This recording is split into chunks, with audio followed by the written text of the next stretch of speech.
بسم اللہ الرحمن الرحیم۔ آج ایک بہت اچھا دن تھا اس حوالے سے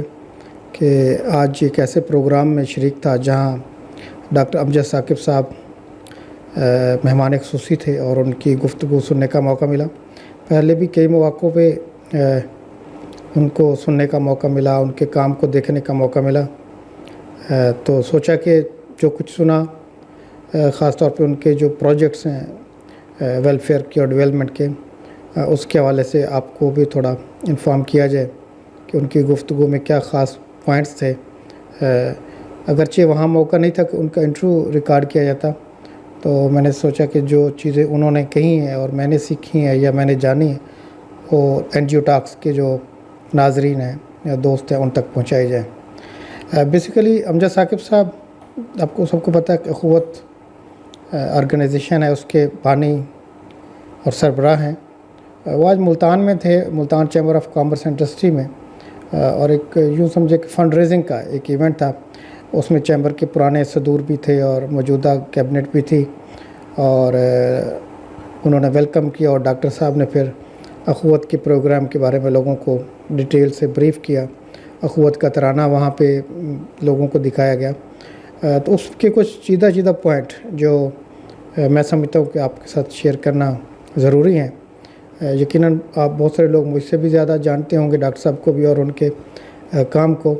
لیکن بہرحال ان کا کام اتنا بڑا ہے، اتنا عظیم ہے کہ ہر شخص اس کو پروموٹ کرے، اس کو شیئر کرے، یہ بہت ضروری ہے۔ اور یہ چیز اس لیے بھی شیئر کرنا ضروری ہے کہ جیسے ڈاکٹر صاحب نے آج اپنی گفتگو میں کہا کہ امید ہماری سوسائٹی میں کم ہوتی جا رہی ہے اور زیادہ نا امیدی پھیلائی جا رہی ہے۔ اگر آپ چینلز دیکھیں تو ایسے لگتا ہے کہ پتہ نہیں خدا نخواستہ پاکستان کہ کل کیا حالات ہوں گے، لیکن انہوں نے کہا کہ امید نہیں مرنی چاہیے، اور یہ جو اخوت ہے، اس طرح کے اور ادارے ہیں، بیسیکلی امید کا پیغام ہے، اور کسی بھی قوم کی امید نہیں مرنی چاہیے۔ تو بہرحال تھوڑی سی تفصیل بتاتے ہیں کہ ڈاکٹر صاحب نے بیسیکلی اخوت کی بنیاد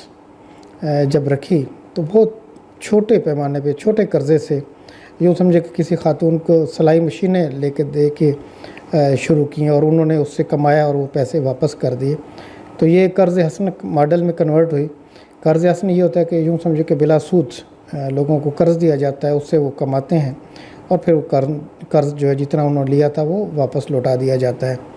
تو یہ ایک بہت چھوٹے لیول سے شروع ہوا، چند ہزار سے شروع ہوا، اور اب ماشاءاللہ اربوں روپے جو ہے وہ لوگوں میں تقسیم ہوتے ہیں، اور آلموسٹ 100% ریکوری ریٹ کے ساتھ وہ واپس آرگنائزیشن میں آتے ہیں، اور پھر اس کے بعد پھر وہ سائیکل چلتا ہے، اور لاکھوں کروڑوں لوگ جو ہے سے بینیفٹ لے رہے ہیں۔ اور ان کا کہنا تھا کہ لوگوں کو چھوٹے پیسے چاہیے ہوتے ہیں، تھوڑے پیسے چاہیے، تو جیسے اپنا کوئی ٹھیلا لگا سکتے ہیں، چھوٹا کاروبار شروع کر سکتے ہیں اور اسی سے گرو کرتے ہیں۔ انہوں نے یہ بھی کہا کہ چیمبر کے لوگوں نے بھی کبھی چھوٹے لیول پہ کام شروع کیا ہوگا، اور بڑھتے اب ماشاءاللہ وہ انڈسٹریلسٹ بن چکے ہیں۔ تو کسی بھی شخص کی زندگی کا آغاز ایسے ہی ہوتا ہے عام طور پہ۔ تو اسی چیز کو مد نظر رکھتے ہوئے لوگوں کو اپنے پر پاؤں پہ کھڑا کرنے کے لیے انہوں نے انیشیٹو لیا تھا، اور ان کا کیونکہ اس سے پہلے ایکسپیرینس بھی تھا۔ ڈاکٹر صاحب ویسے بیسیکلی تو انہوں نے MBBS کیا، بعد میں بیوروکریسی میں بھی چلے گئے، لیکن انہوں نے اس کام میں کچھ ان کا ایکسپیرینس ہوا تو انہوں نے وہ سب چیزیں چھوڑ کے اخوت کی بنیاد رکھی۔ اخوت کہہ سکتے ہیں اس وقت صرف پاکستان کی نہیں، دنیا کا سب سے بڑا قرض کا ماڈل ہے۔ بغیر سود کے قرضوں دینے کا سب سے بڑا ماڈل دنیا میں اس وقت اخوت ہے۔ گلگت بلتستان سے لے کے دور دراز کے علاقوں تک سینکڑوں برانچز ہے اس کی، جہاں پہ لوگوں کو یہ قرض کی سہولت ملتی ہے اور لوگ اس سے اپنا روزگار چلاتے ہیں۔ اچھا، اس کے ساتھ ساتھ ڈاکٹر صاحب نے کچھ اور انیشیٹو بھی پھر ساتھ شروع کر رکھے ہیں۔ ایک کلوتھ بینک بنا رکھا ہے، کپڑوں کا، یوں سمجھے کہ وہ ڈونیشن کپڑوں کی شکل میں اکٹھی کرتے ہیں اور اس کے بعد پھر نیڈی لوگوں تک وہ تقسیم کر دیے جاتے ہیں۔ فاؤنٹین ہاؤس کا پروجیکٹ ہے، جہاں پہ وہ ذہنی معذور یا جو ڈپریشن کے لوگ ہوتے ہیں یا جن کا کوئی سہارا نہیں ہوتا، ان کو وہاں رکھتے ہیں سینکڑوں لوگ۔ یہ لاہور میں بھی ہے، سرگودا میں بھی ہے، اسٹیٹ آف دا آرٹ ان کی بلڈنگز ہیں، وہاں پہ ایسے لوگوں کو رکھا جاتا ہے، ان کا علاج کیا جاتا ہے۔ تو ابھی آج بتا رہے تھے کہ وہ ملتان میں بھی اس کی بنیاد انشاءاللہ رکھنے جا رہے ہیں۔ اس کے لیے انہوں نے انیشل 2 کروڑ کا اعلان بھی کیا ہے، کہتے ہیں کہ 2 کروڑ ان کی تنظیم یا ان کے جو باقی رفقا ہیں وہ کنٹریبیوٹ کریں گے، اور ساتھ اتنے ہی پیسے جو ملتان کے مخیر حضرات ہیں وہ کنٹریبیوٹ کریں تو انشاءاللہ اس کی بنیاد ملتان میں بھی رکھی جائے گی، کیونکہ اس نشتر میں صرف چند بیڈ ہیں جو ایسے لوگوں کے لیے مخصوص ہیں، ادروائز پورے ساؤتھ پنجاب ریجن میں اس طرح کا کوئی ادارہ نہیں ہے۔ تو یہ فاؤنٹین ہاؤس بھی اپنی مثال آپ ہے۔ پھر انہوں نے بتایا کہ انہوں نے کہ اخوت کالج ہے جو قصور میں ہے تو وہ قصور میں، لیکن وہ سب کا کالج ہے، کیونکہ اس میں بلوچستان کے بھی اسٹوڈنٹس ہیں، پنجاب کے، سندھ کے، گلگت بلتستان کے، کشمیر کے پی کے سے، سب پورے پاکستان سے ہیں۔ اور وہ بھی کیا خوبصورت ایک اخوت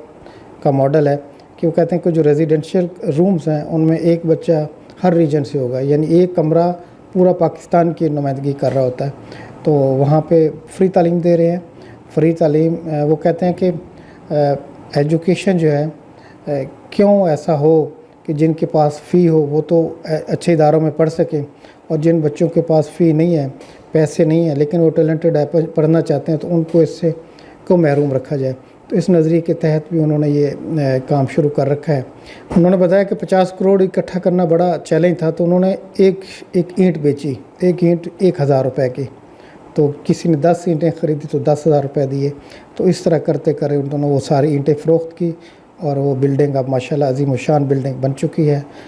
وہاں پہ فری ایجوکیشن ہے، فیس کے بغیر بچے تعلیم حاصل کرتے ہیں، اور ان بچوں کے ساتھ ان کا ایک معاہدہ ہے کہ جب وہ بچے زندگی میں یہاں سے پڑھ کے کمانے لگ جائیں گے تو وہ بھی قرض حسن جو ان پہ اخراجات ہوں گے وہ واپس ادارے کو پے بیک کر دیں گے۔ تو یہ اگین ایک بہت خوبصورت ماڈل ہے۔ تو اس طرح کے بہت سارے انیشیٹوز ڈاکٹر صاحب لے رہے ہیں۔ گورنمنٹ بھی ان کے ساتھ ہو گئی ہے، گورنمنٹ ان کے کام کو اڈاپٹ کر رہی ہے، ان کو ریسورسز دے رہے ہیں کہ وہ اپنے ان کاموں کو آگے لے کے چلیں۔ بینک اتنے قرضے نہیں دے پا رہے جتنی ان کی تنظیم دے رہی ہے۔ اس کی وجہ یہ ہے کہ ان کی ریچ ہے، اور بینکوں کے ایکسپنس بہت کم ہے، جبکہ اس کے مقابلے میں اخوت کے ایکسپنسز جو ہیں وہ بہت کم ہوتے ہیں۔ اس میں بہت سارے والنٹیئرز ہیں یا بہت کم سیلری پہ کام کرنے والا سٹاف ہوتا ہے، تو ہزاروں لاکھوں لوگ اس سے مستفید ہو رہے ہیں۔ ڈاکٹر صاحب نے ایک اور بڑی زبردست بات کی، اور بیسیکلی وہ کہتے ہیں کہ یہ اخوت سے نہ یاد کیا جائے، مواخات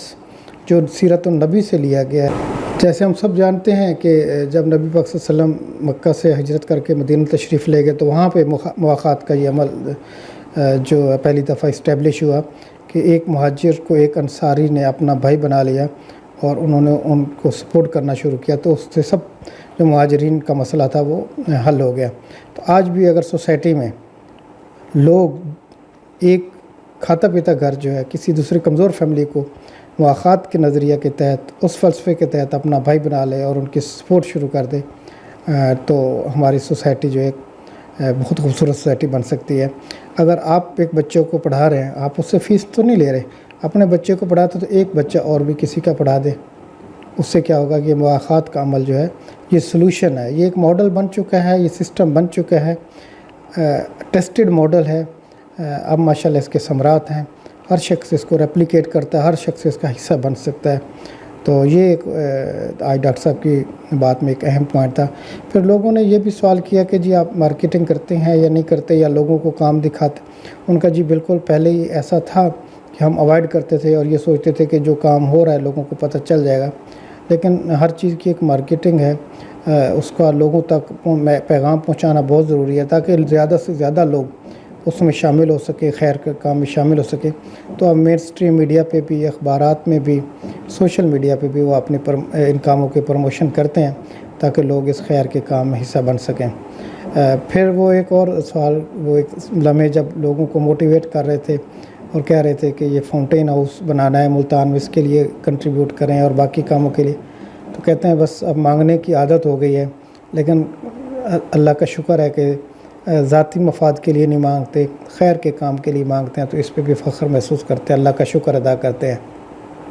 تو جناب یہ ڈاکٹر صاحب کی گفتگو کا کچھ مرکزی جو اخذ ہے وہ میں نے آپ کے سامنے رکھا ہے۔ تو باقی ڈاکٹر صاحب کی ویب سائٹ اخوت جو آرگنائزیشن کی ویب سائٹ، اس سے آپ جا کے ان کی بہت ساری تفصیلات آپ کو مل سکتی ہیں۔ سوشل میڈیا پہ ایکسپلور کریں، تو یہ ایک ایسی تنظیم ہے جس نے کم از کم یہ اسٹیبلش کر دیا ہے کہ بغیر سود کے بھی کاروبار کیا جا سکتا ہے، لوگوں کو اپنے پاؤں پہ کھڑا کیا جا سکتا ہے، اس کو سسٹین کیا جا سکتا ہے۔ یہ صرف پاکستان نہیں، باہر بھی اس کے اب ماشاءاللہ پروجیکٹس جو ہیں وہ ریپلیکیٹ ہو رہے ہیں. تو ہم سب کے لیے ڈاکٹر صاحب ایک مشعل راہ ہے اس حوالے سے، خاص طور پہ وہ لوگ جو سوشل ورک کرتے ہیں اور کمیونٹیز کو اپلفٹ کرنے کا ارادہ رکھتے ہیں، وہ اس ماڈل کو ریپلیکیٹ کر سکتے ہیں اور ڈاکٹر صاحب کے یہ جو فلسفہ ہے اس کو اڈاپٹ کر سکتے ہیں، کیونکہ یہ فلسفہ بیسیکلی ہمیں اپنے پیارے نبی حضرت محمد صلی اللہ علیہ وسلم کی طرف سے ملا ہے، مواخات کا عمل انہی کی طرف سے ہمیں دیکھنے کو ملا ہے. تو یہ سب کے لیے ہمارے لیے اپنے کردار بنانے کے لیے، اپنا راستہ متعین کرنے کے لیے ایک قابل عمل پیغام ہے. تو تھینک یو ویری مچ. اپنا فیڈ بیک دیکھیے اور ڈاکٹر صاحب کو اپنی دعاؤں میں یاد رکھیے گا. بہت شکریہ.